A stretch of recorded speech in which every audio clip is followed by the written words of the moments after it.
Good day. Today is the 20th of August, 2022. Here in Green Valley, Arizona, it's still monsoon season, and it has been raining, and it is cloudy this morning, and I'm, as usual, enjoying the coolness that's a break to the summer weather. Continue to love the desert. Looking at chapter 6 of the Tao Te Ching today, which says, everything that is, has been, or will be, emerges from, is contained in, and returns to the Tao. This is why the Tao is called Mother of All. We don't need to search for her. No effort is needed to find her. She is always with us. She is us. Chapter 6 is another one of the spiritual, more mystical chapters that Lao Tzu throws in.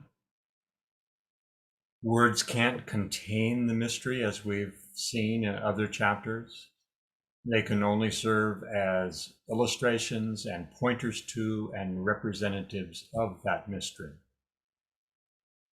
This particular representation is very powerful and very important.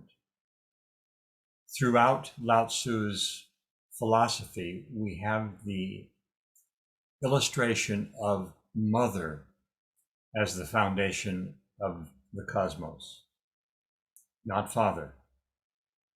The cosmos is a process of birthing, of something emerging from the very nature of something, emerging from within, of the same stuff as. Now, these may seem like just words, but imagine the subtle difference between creating something from an external point of view, fashioning the cosmos out of something separate, and birthing the cosmos, letting it emerge from within the divine rather than outside of the divine. Birthing is a significantly different process than creation. We probably have misled ourselves by our long use of the word creation. It's the cosmos and it's been birthed. And the thing about that is, you and I have been birthed as well. Of course, we've emerged from our physical mother. And we're of the same stuff. We were built, formed, put together of the stuff of our mother and father, and then birthed. It also implies that we're never separate from the cosmos, from the Tao, that contains both the yin and the yang, and we emerge and we express our lives and we return, and then what, who knows? We're part of this continuous process of birthing into existence. Birthing into existence. When we see ourselves as created, it's very easy to take the next step and imagine that we are something separate, something made and set in motion by someone or something apart from us.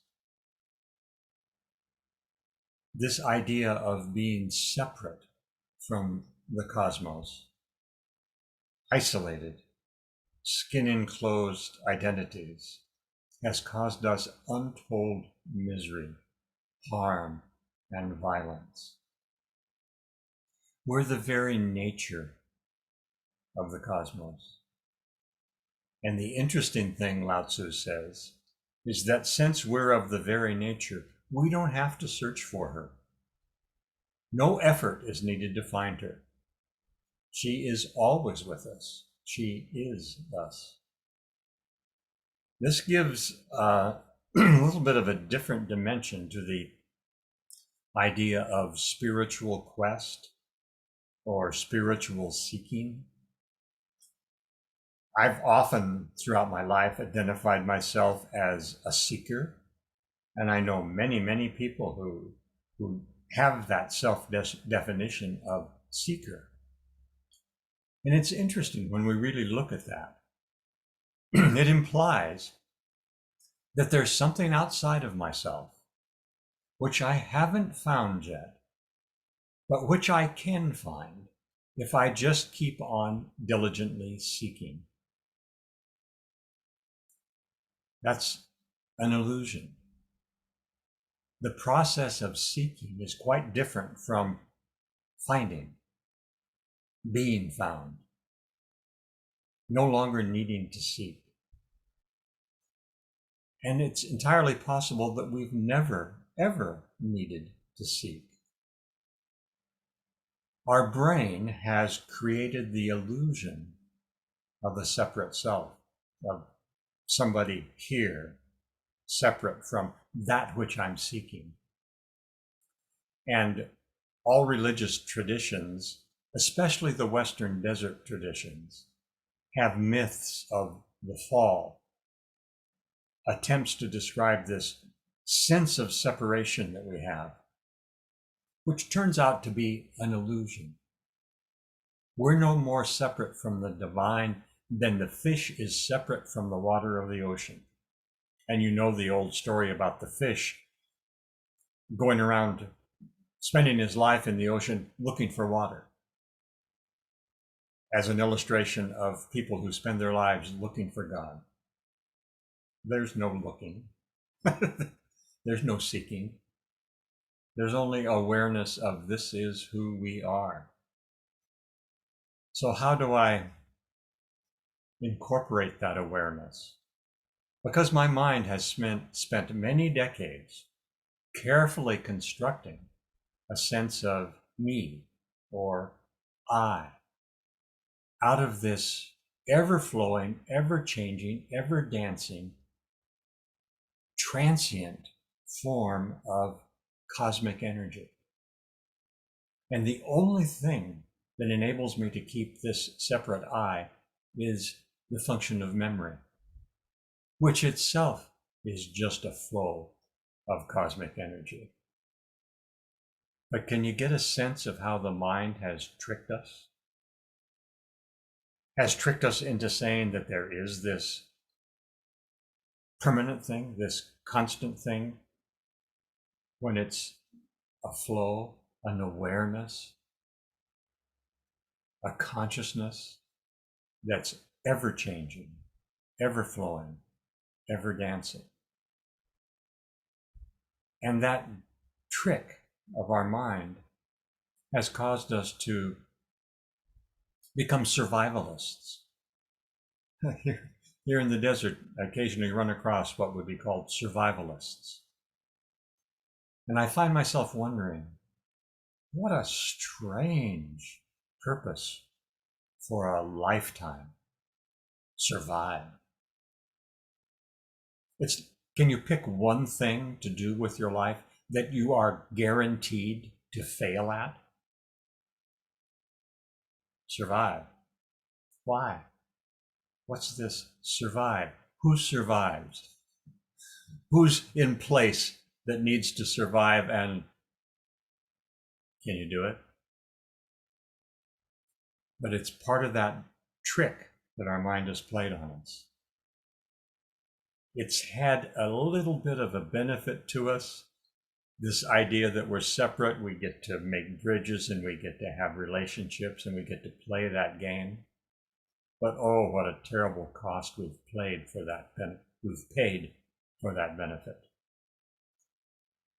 So today, what would it be like to spend the day not looking for anything, not seeking anything, not trying to get anything, not trying to get anywhere, not trying to do or accomplish anything other than just move with the dance of energy?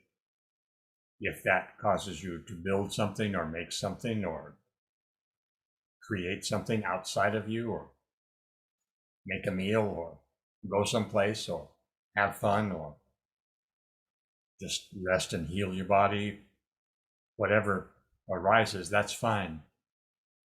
But there's nothing you have to do today.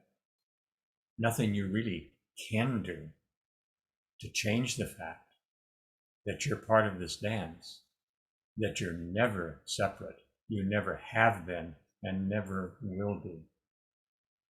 Now, these are just words. And I find myself asking myself, how's that going to affect the way I live my day today? Well, I can feel its effects already. I can feel a sense of ease, a little bit of relaxation of tension, a little bit of opening of the synapses in my mind, and seeing if I can let them take on a different task than the futile, absurd task of trying to find something of which I'm already a part, or trying to survive when survival has no real meaning to this dance of energy. Well, words, and more words. And Lao Tzu would put his hand on my shoulder and say, that's enough words for today. You know that the words aren't the thing itself. The thing itself is you, always has been you, always will be you. It is you. It's you too. So as two separate dances, seemingly separate dances of the one loving life, we'll see each other down the road. And it's nice to be with you. Blessings.